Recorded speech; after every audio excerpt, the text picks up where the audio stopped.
뉴욕 증시가 장 막판 극적 반등에 성공했습니다. 제조업 지표 실망에도 불구하고 유로가 반등함에 따라 유럽발 위기 해소 기대감이 높아졌기 때문입니다. 다우는 5포인트가량 올랐습니다. G20 재무 차관들이 오늘 19일 한자리에 모여 그리스 재정 위기로 촉발된 남유럽발 충격에 대한 해결책을 집중 논의합니다. 세계 경제 위기에 일조한 국제 신용평가세 문제점도 거론될 전망입니다. 소득 상위 10% 가구의 월평균 소득이 사상 처음 1,000만 원을 돌파했습니다. 또 상위 10% 가구의 월평균 소득은 지난 5년 동안 254만 원 늘어났습니다. 4개월 내리 상승폭이 둔화되곤 있지만 땅값이 13개월째 완만하게 올랐습니다.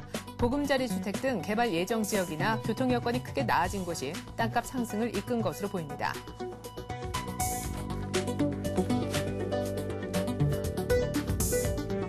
안녕하십니까. 출발 센증시의 최혜린입니다. 유럽발 재정 위기 때문에 금융시장이 또 출렁였고 어제 코스피는 그리스 재정 위기에 이어서 또다시 급락했습니다. 40포인트 이상 44포인트 2.6% 빠지면서 1651로 마감이 됐는데요. 유로화가 달러화 대비해서 4년의 최저치를 찍었다는 소식에 외국인들 장중 내내 현물을 던지는 모습이었습니다. 7,600억가량 팔았는데요. 지난 7일 1조 2천억 매도한 뒤어 두 번째로 많은 규모라고 알려지고 있습니다. 기관도 외국인과 더불어서 매도에 동참하는 모습 속에 개인들도 선물을 장중에 4,000계약 이상 팔면서 베이시스를 악화시켜서 프로그램 매물을 3천억가량 출회되게 했습니다. 개인들이 그나마 저가 매수에 나섰다라고는 하지만요. 7,600억 정도 나름대로 개인도 올 들어 두 번째로 많은 순매수를 해줬는데 지수를 방어하는 데는 실패를 하는 그런 모습이었습니다. 자, 그리고 오전 중에는요. 신용평가사에서 또한 일본의 신용등급을 내릴 수도 있다. 이런 루머가 퍼지면서 장중 낙폭을 더 키우는 모습도 드러났었고 중국의 긴축 얘기가 잦아들지 않으면서 중국이 장중에 4%대 폭락하는 모습을 보여준 것도 우리 증시에는 악재였습니다. 양시장 마감 지수 다시 한번 확인해 볼까요? 네, 코스피는 40포인트 이상 빠지면서 1651포인트, 그래도 200일 이동평균선, 중기 경기선을 의미하는 펀더멘털은 훼손시키지 않고 마감된 것이 그나마 다행스럽다는 생각이 듭니다. 코스닥은 겨우겨우 510선에 턱걸이하면서 끝났는데 역시 외국인들의 매도를 이겨내지 못하고 거의 3% 가까이 급락했습니다. 환율도 20원 이상 뛰면서 1,150원대까지 쑥 올라왔습니다. 유럽발 영향이겠죠. 아시아 증시의 분위기도 역시 안 좋았는데요. 한국과 마찬가지로 일본, 대만, 중국 할 것 없이 모두 다 2%대 급락을 하는 모습이었습니다. 대만도 2% 이상 밀렸고요. 일본은 두 달 내 최저치를 찍었고 무엇보다 중국의 상해종합지수는 5%대 폭락을 하면서 드디어 상해종합지수가 2,600포인트가 붕괴가 됐었습니다. 간밤에 뉴욕 증시 분위기가 또 안 좋았을까요? 그렇지는 않습니다. 장중에는 분위기가 좋지 않았지만 마감 지수를 보면 아시듯이 반등에 극적으로 성공하는 모습이었는데 지표는 엇갈렸지만 장중 반등의 가장 큰 원인은 유로화가 4년의 최저치를 찍고 반등에 성공했다라는 소식 때문이었습니다. 더 자세한 글로벌 증시 마감 얘기 좀 나눠보죠. 권구찬 뉴욕 특파원 전화 연결해 보겠습니다. 안녕하세요. 네, 뉴욕입니다. 네, 다행스럽게도 뉴욕 증시가 나흘 만에 반등에 성공을 했네요. 네, 뉴욕 증시가 장 막판 극적으로 반등에 성공했습니다. 유로화가 달러 대비 강세로 돌았음에 따라 유럽발 위기감이 잦아들 것이라는 기대감이 커졌기 때문입니다. 17일 뉴욕 증시에서 다우지수는 지난 주말 대비 5.67포인트 0.05% 상승한 1625.83의 거래를 마쳤습니다. S&P 500 지수는 0.11% 상승했으며 나스닥 지수 역시 0.31% 상승했습니다. 뉴욕 증시는 개장 전 발표된 5월 뉴욕 제조업 지수가 예상 밖으로 저조한 것으로 나타나면서 하락세로 출발했습니다. 주요 지수들은 시간이 갈수록 낙폭을 키웠으며 다우 지수는 한때 2%에 가까운 184포인트까지 떨어지기도 했습니다. 그러나 오후 늦게 뉴욕 외환시장에서 4년 만에 최저치로 떨어진 유로화가 달러 대비로 강세로 전환되자 뉴욕 증시도 장 마감 10분 전부터 방향을 바꾸었습니다. 이날 증시 상승은 18일 실적을 내놓는 월마트와 홈디포 등 유통주와 인텔 등 기술주가 주도했습니다. 네, 반등을 시도한 유로화 영향으로 뉴욕 증시가 극적 드라마를 쓰는데 성공했다라는 얘기셨는데, 자, 주택 지표는 좋았는데 지표 중에서도 제조업 지표는 낮춰진 눈높이조차 충족시키지 못하는 아주 안 좋은 결과를 내놓았다고요? 네, 주택 경기 체감 지표는 5월 주택 시장 지수는 2000년 8월 이후 최고치를 기록한 반면 제조업 지수는 당초 전망치를 크게 밑돌았습니다. 17일 전미 주택 건설업협회는 주택시장 지수가 4월 19에서 5월 22로 상승했다고 밝혔습니다. 이 지수는 전미주택건설업협회가 회원사에게 현재의 주택경기 동향과 향후 예상되는 주택시장 여건을 설문조사한 뒤 이 결과를 지수화한 체감지수입니다. 이번에 나타난 지수 22는 5개 건설업체 중 최소한 한 곳은 주택경기가 나아지고 있다는 것을 의미하고 있습니다. 현재의 주택 판매 지수는 23으로 2007년 8월 이후 최고치로 높았고 특히 6개월 뒤 경기를 의미하는 주택 판매 전망 지수는 6개월 만에 가장 높은 28을 기록했습니다. 다만 이 지수는 49개월 연속 기준점 50을 밑돌고 있어 주택 경기 회복까지는 상당한 시간이 걸릴 것으로 보입니다. 반면 뉴욕 연방준비은행이 이날 발표한 5월 미국 뉴욕주의 제조업 지수는 19.1로 당초 예상치 30은 물론 전월의 31에 비해 크게 하락한 것으로 나타났습니다. 그러나 이 지수는 뉴욕을 포함한 미국 동북부 지역의 제조업 경기에 한정되고 있어 미국 전역의 제조업 경기 상황은 반영하는 것은 아닙니다. 네. 자, 그런가 하면은, 유가는 장중한테 배럴당 $70 선까지 무너지는 모습이 보여졌다고 하는데, 그래도 종가 기준으로는 가까스로 지켰다고요?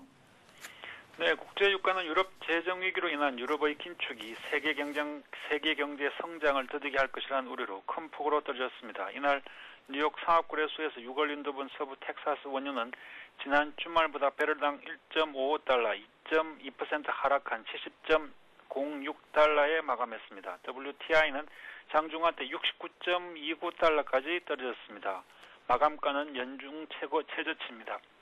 뉴욕 외환시장에서 달러 가치는 뉴욕 상업거래소의 원유 거래가 종료된 오후 3시 이후 강세로 돌아서 유로당 1.23달러대로 회복했습니다. 네, 이렇게 회복되는 것을 못 보고 마감한 유럽 증시는 때문에 하락세로 끝이 난 것 같군요. 네, 권구찬 뉴욕 특파원과 함께 글로벌 증시 얘기해봤습니다. 잘 들었습니다. 네.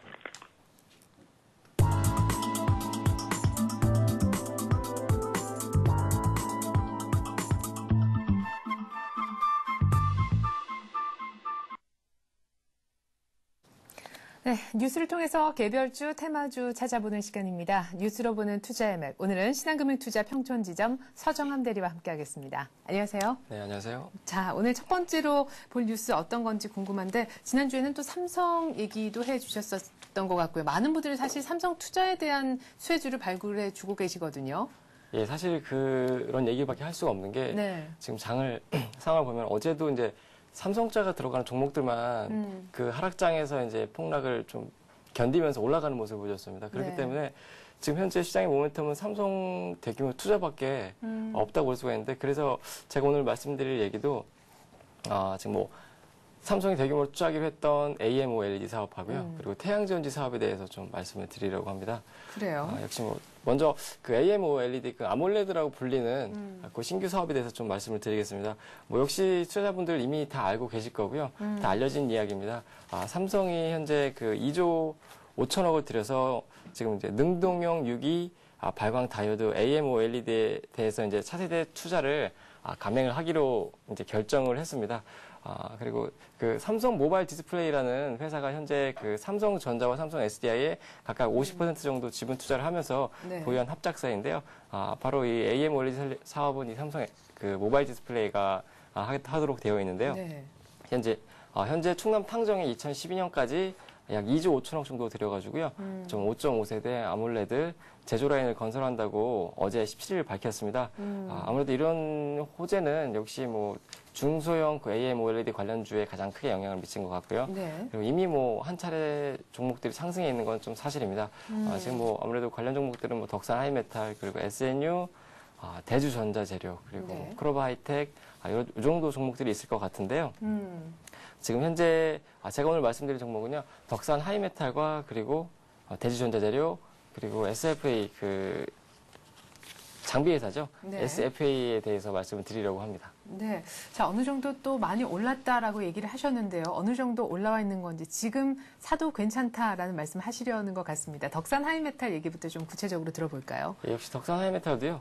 지금 사도 괜찮다는 말이 나올 정도로 아직까지는 향후에 성장성이 있다고 보여지고 있습니다.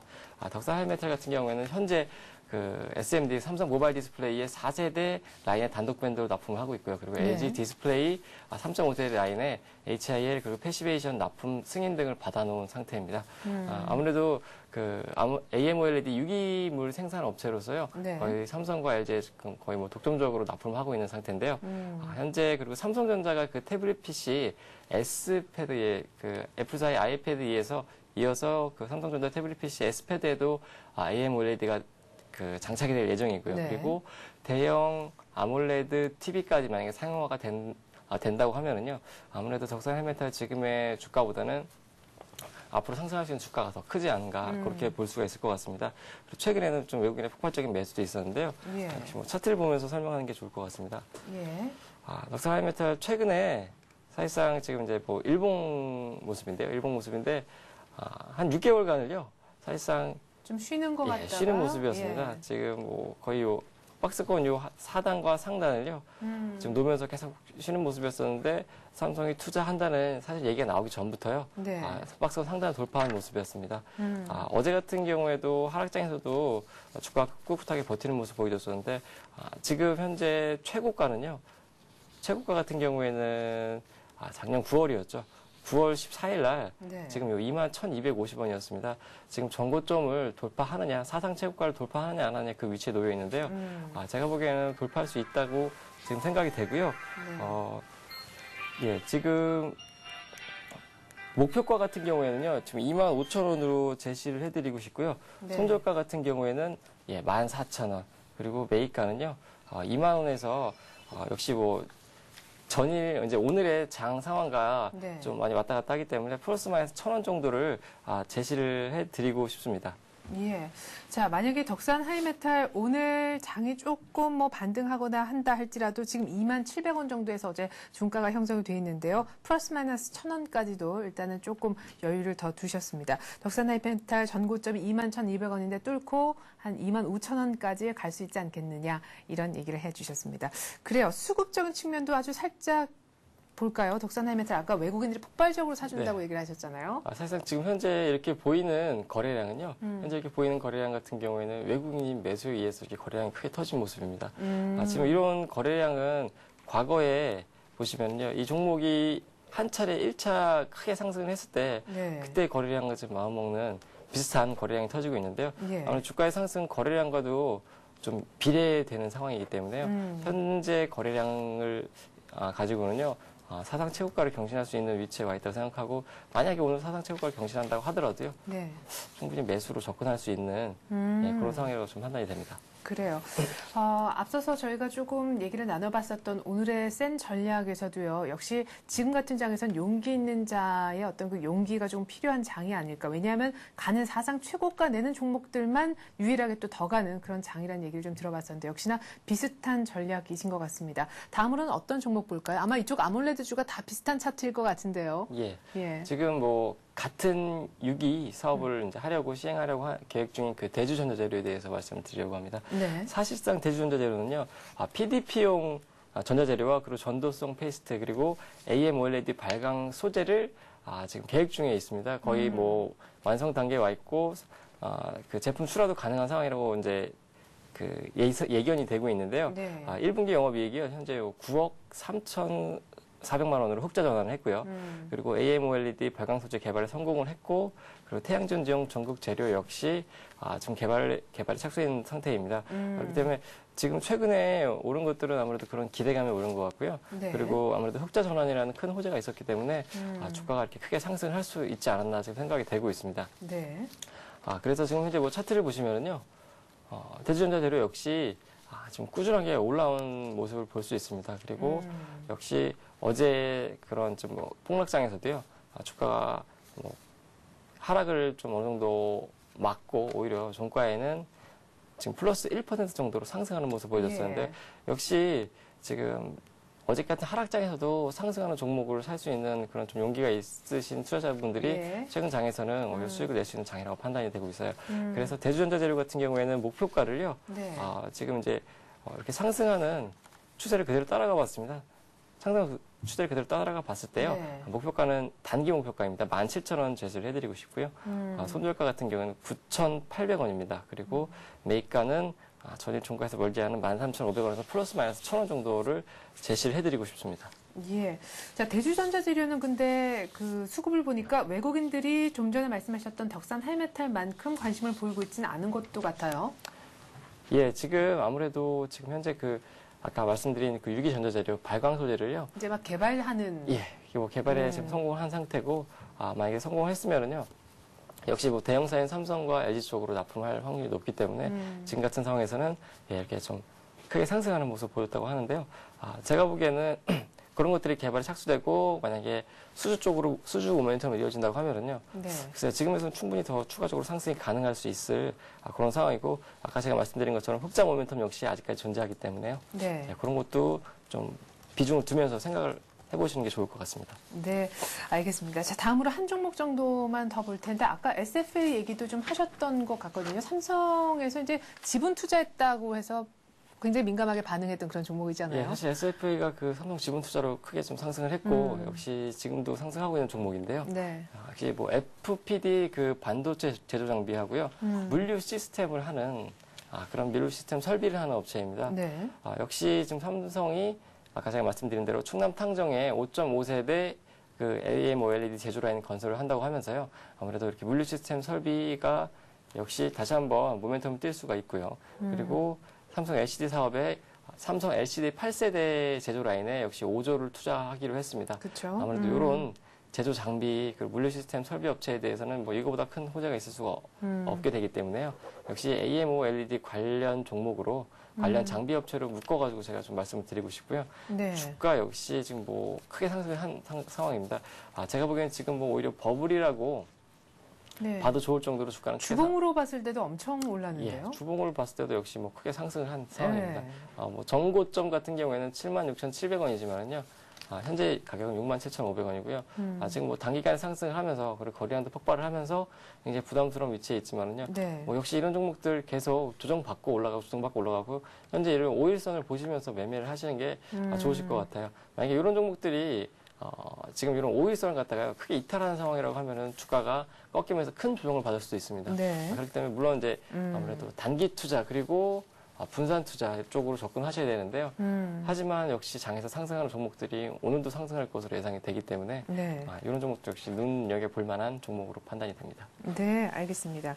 삼성에서 이 아몰레드 투자를 나선다는 소식에 아몰레드주가 조금 더 가지 않겠느냐라는 얘기셨는데요. 덕산 하이메탈, 대주전자재료 그리고 SFA까지 얘기를 들어봤습니다. 약간씩 온도차가 좀 느껴진다라는 거, 어떤 점에서 장점이고 어떤 점에서 조금 부담스러울 수 있다라는 것도 아마 여러분들이 감지를 하셨으리라 믿습니다. 자, 두 번째 뉴스는 어떤 건가요?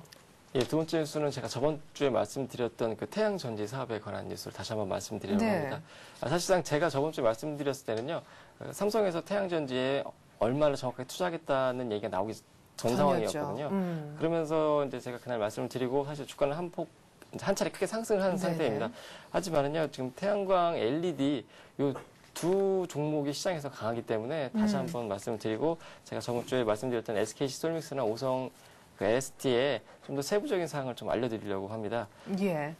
자, SKC 그때 솔믹스도 막 크게 반등을 해가지고 저희가 막 전화까지 드리고 뭐 사야 돼요, 말아야 돼요 라고 여쭤봤었던 기억이 나는데 SKC 솔믹스부터 그럼 얘기를 좀 풀어볼까요? 예, SKC 솔믹스부터 이제 말씀을 드리겠습니다. 네. 삼성전자가 역시 태양전지 사업에요. 지금 23조 3천억 중에 약 한 6조 원 정도를 투자를 하고요. 네. 그리고 매출 10조 원에 고용 1만 명 정도를 목표로 한다고 확실히 얘기를 한 네. 사업입니다. 그렇기 때문에 역시 관심을 가져야 되고요. 제가 저번 주에 말씀드린 SKC 솔믹스는 반도체 LCD용 구조 재료 전문 기업이었습니다. 지금 뭐 태양광 웨이퍼 사업에 진출을 하기로 했고, 그리고 네. 지금 연산에 50메가와트 지금 생산 가능 공장을 완공한 상태입니다. 그리고 매출액도 그 덕분에 좀 크게 급증할 기대해 볼 만하고요. 그리고 네. 기존의 반도체용 인고 사업을 했기 때문에요. 아무래도 인고 그로잉 부분에서 시너지 효과를 기대할 수 있고요. 역시 SKC 그룹의 소재 부분 역할을 담당할 수 있습니다. 2008년 1월에 SKC로 인수가 되었기 때문에 앞으로도 회사에서 충분히 또 공격적으로 사업 영역을 확장할 수 있는 그런 업체로 판단이 됩니다. 네. 자, 일주일 전에쯤 갭으로 뛰어서 그때부터 또 줄고 아주 급하게 올라온 그런 차트의 모습인데, 우리 뭐 개인 투자자분들이나 투자자분들이 아주 뭐 면밀하게 정보력도 더 있는 것 같다는 생각도 듭니다. 어쨌거나 차트를 좀 보면서 얘기를 들어보고 싶은데, 이번 달 들어서 많이 올랐어요? 예, 사실상 이번 달 들어서 많이 올랐습니다.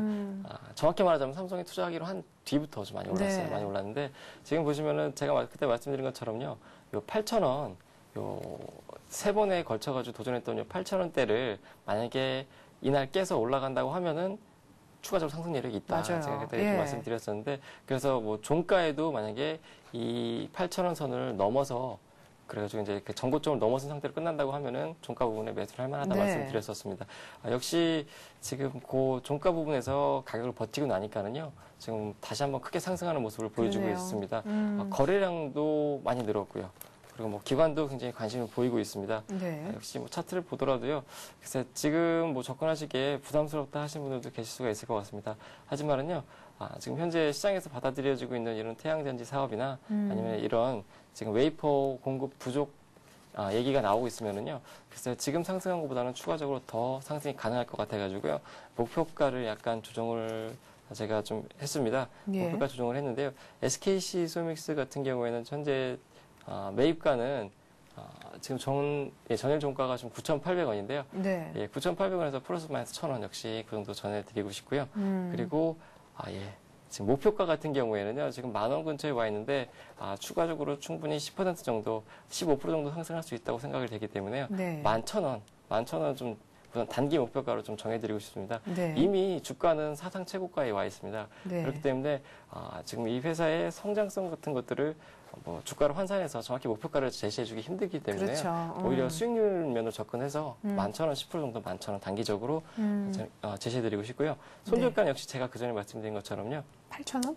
예, 손절가는 예. 역시 이제 그 세 번에 걸쳐가지고 도전했던 그 정고점인 8,000원을 손절가로 정해드리고 싶습니다. 네. 자, SKC 솔믹스, 어제 보니까 외국인들의 아주 대량의 그 매수가 있었던 것 같습니다. 삼성의 투자 규모가 확정이 되고 나서 태양전지 부문에 SKC 솔믹스의 외국인들이 대거 매수했다라는 것도 의미하는 바가 적지 않은 듯 싶습니다. 나머지 종목들, 지난번에 얘기하셨던 종목들을 그대로 짚는다면 OCI가 남아있을 것 같고 오성 LST가 남아있을 것 같네요. 예, 역시 그 태양전지 사업에 관한 가장 직접적인 수혜주는요. 그럼 웨이퍼 생산 업체하고 네. 아까 가장 원재료, 유기재료인 폴리실리콘을 생산하는 OCI가 가장 큰 수혜가 될 것이라고 생각하기 때문에 네. 뭐 장비 업체보다는요. 이렇게 웨이퍼 생산 업체와 그리고 폴리실리콘 생산 업체를 다시 한번 말씀드리려고 합니다. 네. 제가 저번 주에도 말씀드린 오성 LST입니다. 오성 LST 역시 주가는 상승을 했습니다. 상승을 했고 현재 웨이퍼 생산 공장 증설을 마무리한 상태고요. 생산 능력도 40에서 100메가와트로 확대가 됐고 올해까지 210메가와트까지 이제 계획을 하기로 회사 내부에서 결정을 했고 공시를 했습니다. 네. 역시 웨이퍼 가격은 지금 뭐 상승을 하고 있고 공급 부족 현상이 나타나고 있다는 얘기가 나오고 있습니다. 그리고 어제 뉴스에서는요, 삼성전자에 태양광 웨이퍼 샘플을 공급을 했다는 뉴스가 나왔고, 그래서 뭔가 가시적인 그런 것들을 좀 공시를 했습니다. 회사 오성 LST에서 공시를 했습니다. 지금 현재 뭐 웨이퍼가 수요를 맞추지 못하고 있을 정도라고 하면서 생산 비용 효율화를 위해서 뭐 올해 말까지 아까 제가 말씀드린 210메가와트까지 추가적으로 증산을 할 계획이라는 얘기가 나왔습니다. 1분기 매출액은 지금 433억이 나왔고요. 전년 대비해서 117% 증가한 수치입니다. 영업이익도 25억 원으로 전년 대비 19.1% 정도 증가를 했는데 만약에 올해 삼성의 태양광 사업에 맞춰가지고 삼성에 납품한다고 하면은 매출액이나 영업이익은 다시 한번 꾸준하게 증가할 수 있는 상황으로 판단이 됩니다. 그렇기 때문에 주가도 현재 부담스러운 상황이라서 판단이 되지 않고요. 오히려 상승 초기라고 판단이 되고 있습니다. 이쯤에서는요, 분할 매수 쪽으로 좀 적극적으로 매수하시는 게 좋을 것 같습니다. 예. 자, 그럼 어느 정도 가격에서 분할 매수를 하면 좋을런지 기술적인 얘기를 좀 해보죠. 예, 지금 오성 LST 같은 경우는 좀 차트를 보시면은요, 역시 뭐 전고점은 9,630원이었습니다. 이때 같은 경우도 마찬가지로 아무래도 거래량이 크게 늘면서 상승을 했던 모습인데 이런 때는 글쎄요, 지금 뭐 아무래도 좀 투기성 세력이 잠깐 들어와서 주가를 약간 조작을 했다는 느낌, 그런 느낌, 뭐 확실하진 않지만요. 그런 느낌 받을 정도로 주가가 한번 강하게 상승하고 크게 빠진 모습이었었는데요. 네. 지금 같은 경우에는 어느 정도 모멘텀도 있고요.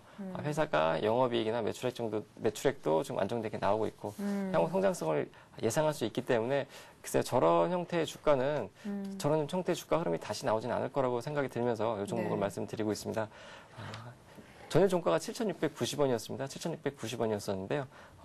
지금 상황도 역시 좀 지금 이때 크게 한번 상승했던 이런 지금 요걸 뺀다고 하면은요. 네. 지금 상황은 거의 정고점이라고 전고점? 예. 보셔도 될 만한 상황이기 때문에 만약에 오늘도 역시 플러스 상태로 요 지금 이제 그 7,900원, 8,000원 선을요 돌파한 상태로 끝난다고 하면은 예, 충분히 매수로 접근해 보실 수 있는 상황이고요. 역시 뭐 이런 종목은 예, 뭐 가지고 계신 투자 비중에 한 20-30% 정도로요. 그 정도 비중으로 가져가면서 분산 투자로 접근하시는 게 가장 좋을 것 같은 상황입니다. 그래서 매수가 같은 경우에는 역시 전일 종가 7,690원에서 플러스 마이너스 1,000원 정해드리고 싶고요. 목표가는요. 우선은 제가 말씀드린 것처럼 그 수익률로 좀 정해드리고 싶습니다. 10% 정도 수익률을 정해드리면서 한 네. 8,800원, 9,000원 선을 목표가로 보시면서 접근하시는 게 가장 좋을 것 같습니다. 예.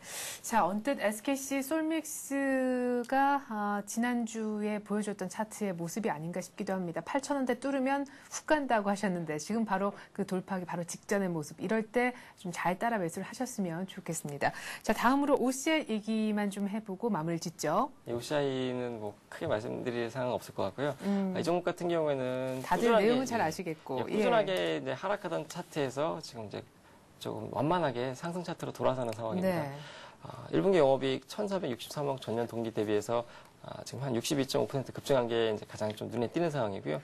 2분기 전망 역시 밝다는 것이 가장 좋을 것 같습니다. 그리고 폴리시리콘 가격이 무엇보다도 반등하고 있다는 것이 이 회사에서는 이 기업에 대해서는 가장 긍정적인 상황이고요. 최근에는 거래량들 늘고 있고 외국인 기관까지 관심을 가지면서 예, 지금 아무래도 상승을 하려고 준비를 하는 그런 모습입니다. 그렇기 때문에 대형주인만큼 이런 종목들은 분산 투자로 네. 이런 저가의 매수를 미리 해놓는 네. 그런 전략으로 접근하실 필요가 있을 것 같습니다. 끝으로 가격 얘기만 짧게 들려주시죠. 예, 뭐 가격은요 역시 매입가는 지금 22만 4천원에서 플러스 마이너스 1,000원 뭐 크게 내려갈 것 같은 상황은 아닌 것을 보이기 때문에요. 네. 연일종가에서 플러스 마이너스 1,000원에서 매입하시면 될 것 같고요. 그리고 목표가는 24만 원을 역시 저번 주와 같이 단기 목표 24만 원을 정해드리고요. 손절가는 그 매물대가 많이 몰려있는 18만 원 정도로 손절가를 정해드리고 싶습니다. 네, 이렇게 해서 오늘 뉴스로 보는 투자의 맥은요. 신한금융투자 평촌지점 서정함 대리와 함께했습니다. 대리님 수고 많으셨습니다. 네, 감사합니다.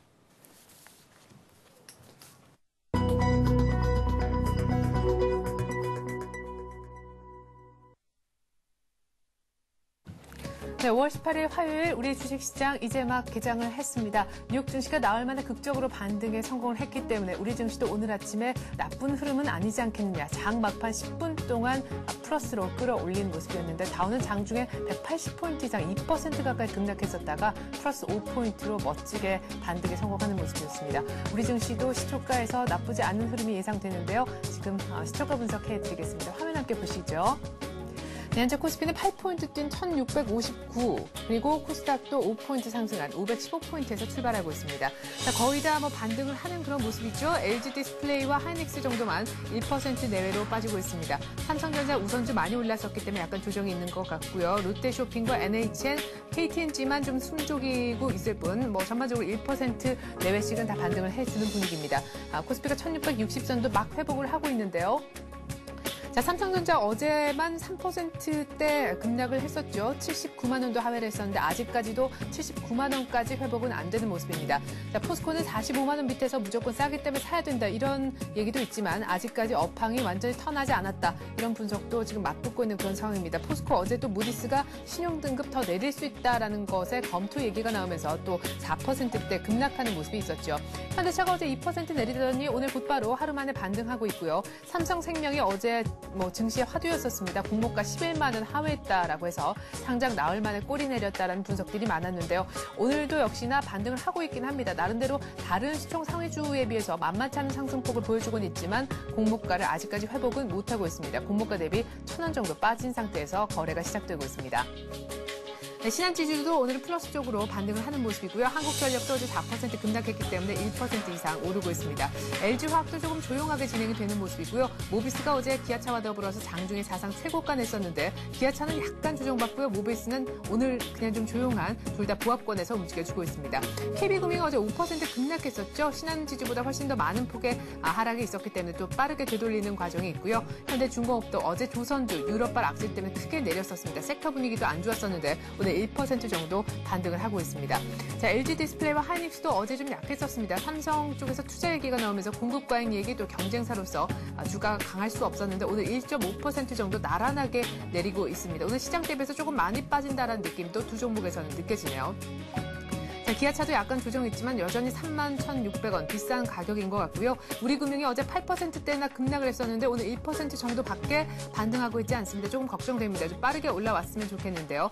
어제 삼성 투자 얘기 나오면서 전기도 올랐었는데 오늘 추가적으로 1%가량 더 오르고 있습니다. SK에너지 이제는 좀 올라와야겠죠. 급락이 좀 심한데 102,500원 오늘 아침에 1% 반등 주고 있습니다. 신세계 그리고 NHN, 삼성화재 모두 다 부합권에서 움직이는 모습이고요. 삼성물산 어제 삼성의 투자 얘기 나오면서 시설 투자의 거의 한 15%는 물산이 가져가는 트렌드가 있었다라는 분석 속에 어제도 올랐었는데 어제 같은 장에서도 꽤 많이 올랐었던 물산이 오늘 아침에 3% 정도까지 급등해주고 있습니다. 55,300원. 삼성물산 이제 건설주가 아니라 삼성 투자 수혜주로 좀 따로 떼야 될 것 같은 분위기도 있네요. 삼성 SDI도 어제 플러스로 마감이 됐었는데 역시 삼성 투자 수혜주였습니다. 오늘도 역시 플러스로 추가 상승하고 있습니다.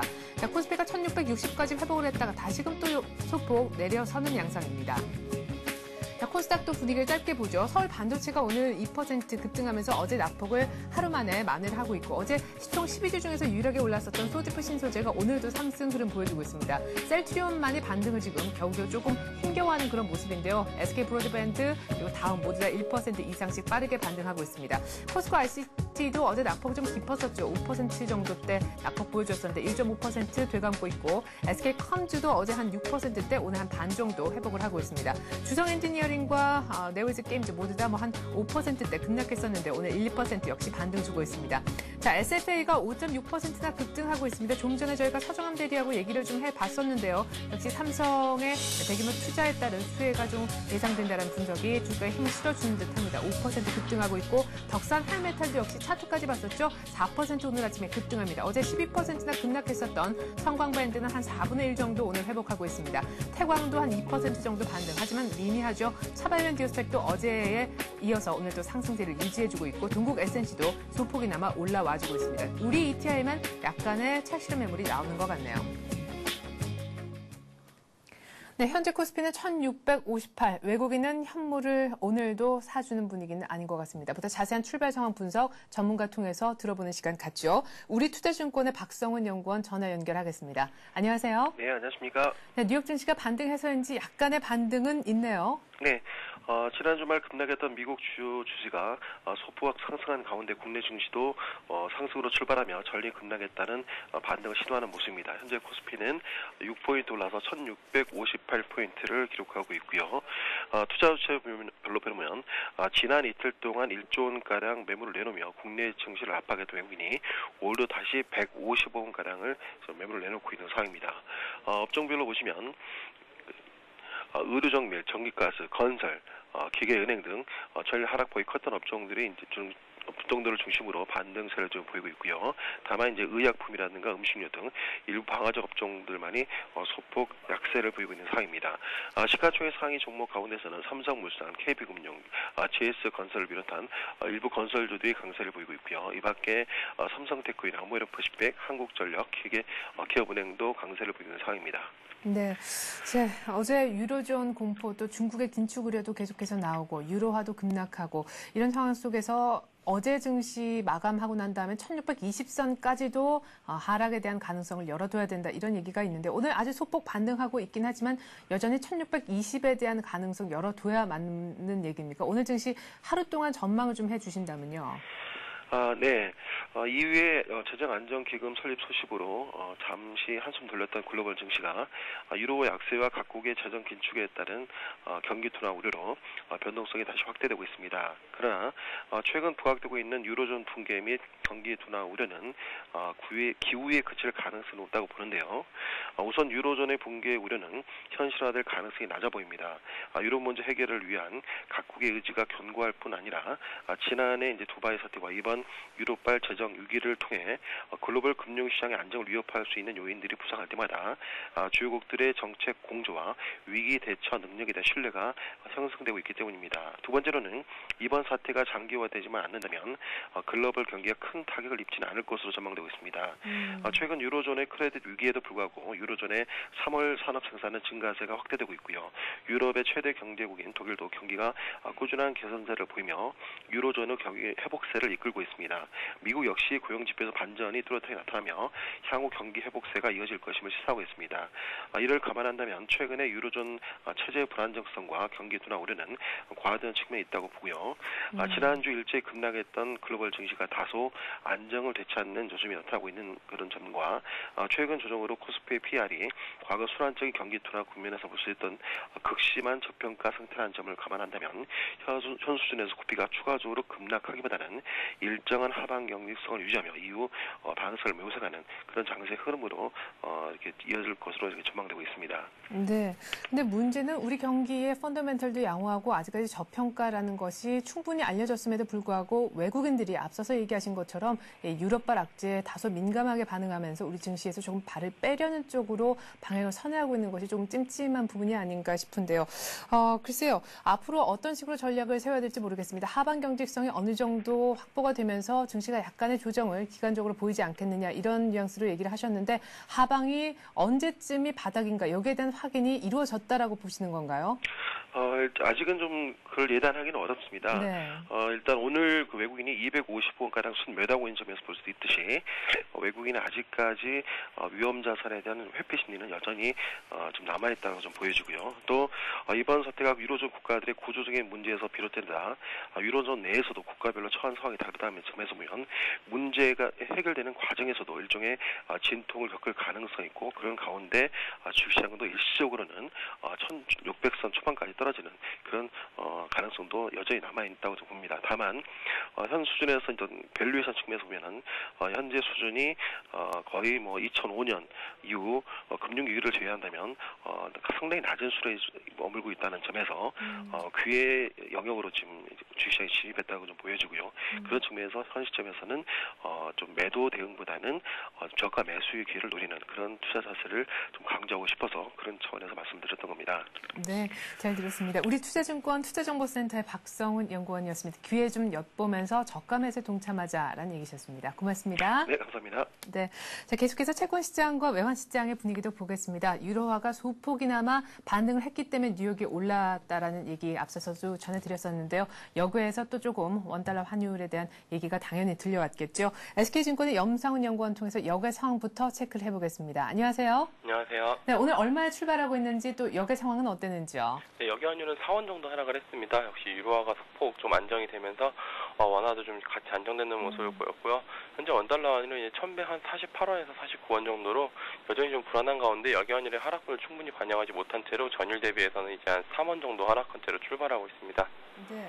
어제 사실 원달러 환율 간밤에 유로화가 조금 반등을 하면서 오늘 원달러 환율도 조금 진정되는 국면이 나타나는 것 같은데 어제 하루만 해도 환율이 23원 이상이나 급등하면서 1150원대로 쑥 올라왔는데 일본의 재정 위기, 그러니까 일본의 부채도 또한 크게 위기로까지 번질 수 있다. 이런 시장의 루머 아닌 루머가 돌았던 것도 원달러 환율 급등에 큰 일조를 한 부분이 아닌가 싶습니다. 그래도 짚어는 봐야 될 것 같습니다. 루머로 끝나긴 했지만 일본의 신용등급 하향 조정이 실제로 가능한 이야기인 건가요? 네, 역시 어쨌든 일본이 만약 부채 비율, 그러니까 국가가 가지고 있는 부채, 국채를 얼마나 발행을 했느냐, 이런 등등의 국가가 가진 총 부채 비율을 따져본다면은 일본은 거의 전 세계에서 가장 높은 나라 중에 하나라고 꼽힙니다. 10년간의 이제 장기 불황을 거치면서 계속적으로 이제 나라가 좀 허덕허덕이는 그런 상황이었고요. 아무래도 이제 이런 부분을 방어하기 위해서 일본은 이제 막대한 재정을 쏟아 부어가면서 계속적으로 나라를 좀 뒤에서 받쳐왔습니다. 어쨌든 그런 과정을 거치면서 이제 국채를 굉장히 많이 발행을 했고요. 그러나 이제 그만큼의 국채를 과연 누가 그 과정에서 다 소화를 해줬는가가 문제인데요. 일본은 이제 대표적인 디플레이션 국가죠. 이제 웬만해서는 물가가 잘 오르지 않고 이 대부분의 경우 마이너스 물가가 기록되는 그런 나라인데요. 그렇기도 하고 또 일본의 국민적인 특성상 굉장히 이제 저축에 대해서 늘 선호도가 높습니다. 그렇기 때문에 이제 일본 국채는 거의 0% 가까이서 발행됨에도 불구하고 개인들한테 굉장히 인기가 많습니다. 대부분의 이제 국채를 개인들이 직접 보유 중이고요.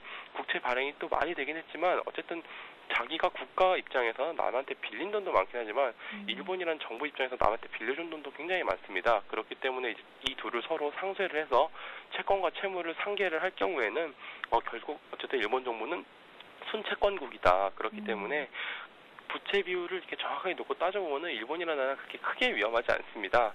물론 그러니까 지금 만약에 일본은 신용등급이 하향이 조정이 될 가능성이 있다, 하향이 조정이 된다라고 치면은 그것보다 일본보다는 지금 더 같은 이제 트리플 A 등급이라든지 아니면 좀 더블 A 등급의 상위 선진국 중에서는 일본보다 더 문제가 많아 보이는 영국이나 스페인 같은 나라들의 신용등급 하향이 먼저 이루어지고 나서야 일본의 신용등급 하향을 논할 수 있다. 아직 일본의 신용등급 하향을 논할 순서가 좀 틀렸다라고 생각을 하고 있습니다. 네, 그래요. 전체적인 어제 안전자산 선호 현상이 불거지면서 또한 트리플 약세가 나타났는데 국내 채권금리 계속해서 오름세를 보여주고 있습니다. 글쎄요, 안전자산 선호 현상이 불거지면은 채권금리가 조금 떨어지면서 채권시장이 강세를 보여야 되는데 우리나라 채권이 그만큼 안전자산으로 분류가 안 된다는 의미입니까? 역시 이제 환율과 맞물려서 생각을 해야 될 것 같습니다. 원달러 환율이 이제 급등을 하게 되면은 외국인들이 이제 우리나라 채권 시장을 전체 규모가 한 시가총액이 한 1,000조 정도 되거든요. 주식시장과 이제 거의 비슷하다고 볼 수 있습니다. 근데 그 중에서 이제 외국인들이 한 4조, 5조 정도 이제 보유를 하고 있습니다. 전체 채권 시장에서 한 6% 정도 차지를 하고 있는데요. 어쨌든 이런 외국인들의 보유분, 그러니까 역시 주식시장과 마찬가지죠. 외국인들의 매수세에 대해서 굉장히 좀 많이 신경을 쓰고 있는데요. 환율이 급등하게 되면은 외국인들의 이제 보유한 채권은 당연히 평가선이 환율 측면에서 먼저 나게 될 것이고요. 그렇기 때문에 이제 손절을 하고 채권을 판 다음에 우리나라를 나갈지도 모른다라는 불안감이 좀 작용을 합니다. 그렇기 때문에 이제 이렇게 환율이 막 급등하고 이런 경우에는 채권금리가 좀 마찬가지로 불안한 모습을 보이긴 하는데요. 어쨌든 데이터상으로 따져본다면 외국인들은 이번에 유럽 재정위기, 그러니까 지난번에 4월 한 20일쯤에서부터 있었던 그리스 신용등급 하향 조정, 그 이후에 이제 굉장한 불안, 그리고 22일 국채 매입까지 그 일련의 과정들을 쭉 살펴본다면은 외국인들은 오히려 우리나라에서 채권을 계속적으로 사 모으면서 잔고를 늘려나가고 있습니다. 좀 외국인들의 매매 패턴만 본다면은 이번의 위기에 대해서 외국인들이 그렇게 크게 불안해하고 있지 않다. 오히려 환율 상승과 금리 상승을 좀 자신들의 기회로 바라보고 이제 저가 매수세가 유입되고 있다고 판단할 수가 있고요. 어쨌든 우리나라 채권이 완전하게, 그러니까 뭐 미국이라든지 이런 뭐 독일이라든지 이런 나라에 비해서 완전한 안전자산으로 평가받기는 어렵지만 지금 같은 상황에서 다른 나라보다 이제 훨씬 더 좋은 펀더멘털을 가지고 있다고 이제 현재는 좀 인정을 받고 있는 만큼 최근에 이런 우려로 인한 환율과 채권금리의 상승세는 좀 과도하다고 생각하고 있습니다. 네, 잘 들었습니다. SK증권 염상훈 연구원과 함께 채권시장과 외환시장에 대한 얘기 나눠봤습니다. 고맙습니다. 감사합니다.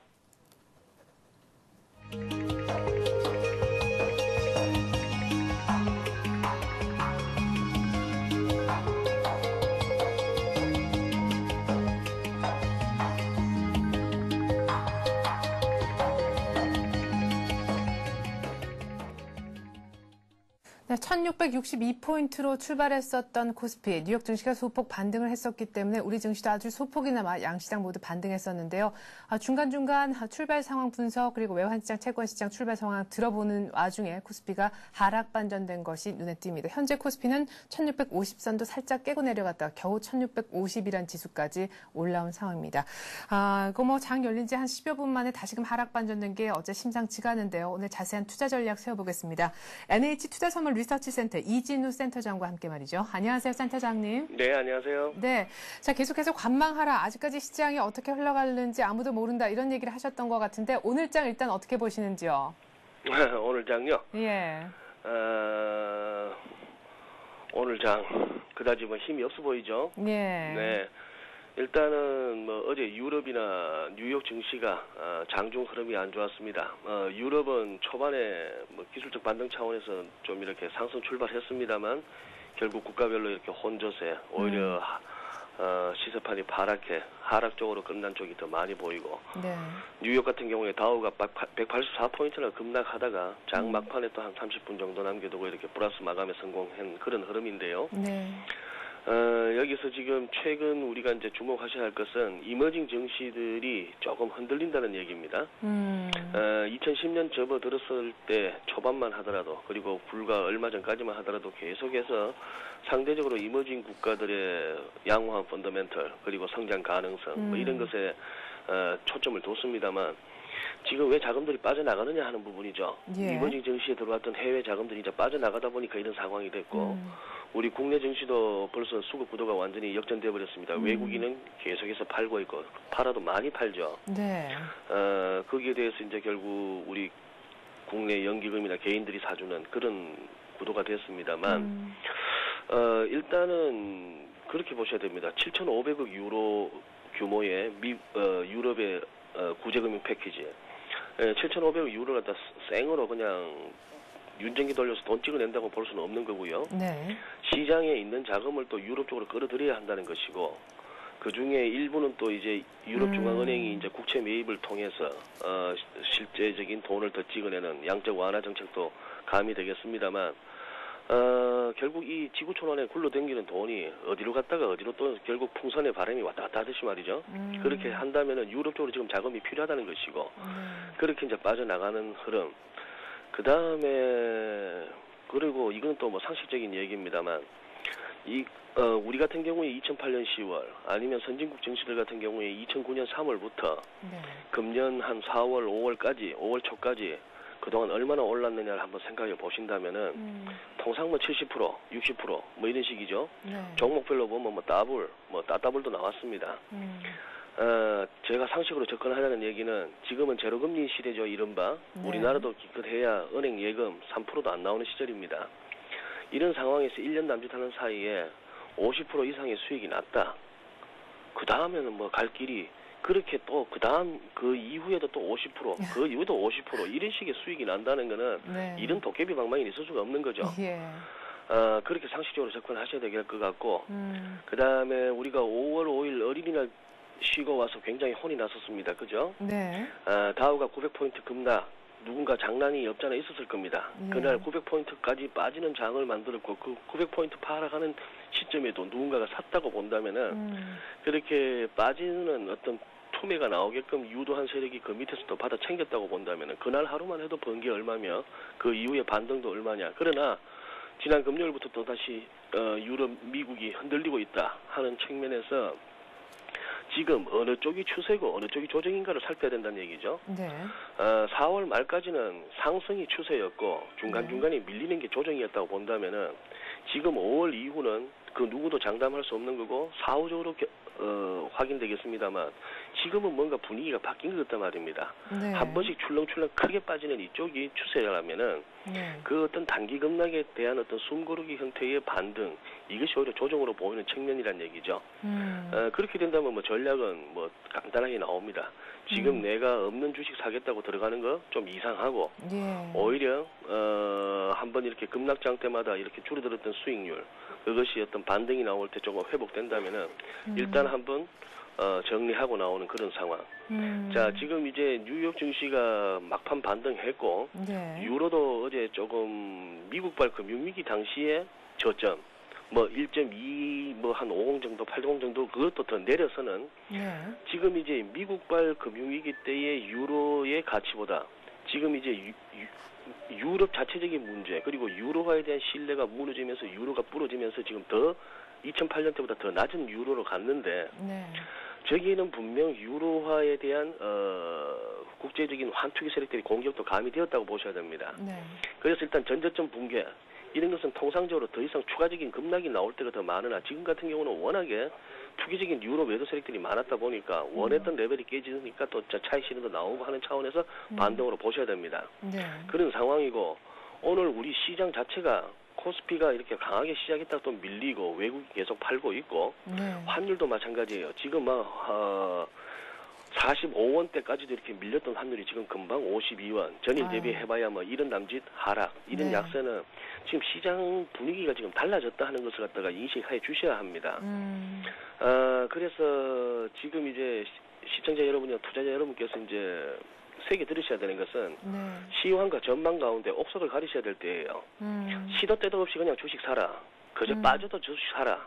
사서 들고 가면 된다 하는 얘기는 1년 44철 늘 듣습니다. 네. 늘 들어도 별 탈 없는 때가 있는 반면에 그런 얘기 듣다가 죽는 때가 온단 말이에요. 지금이 그런 때라는 것이고 예. 환율도 시도 때도 없이 팔아라 하는 소리를 우리가 늘 듣습니다만 네. 그러다가 실려 나갈 수 있는 때가 지금이란 얘기죠.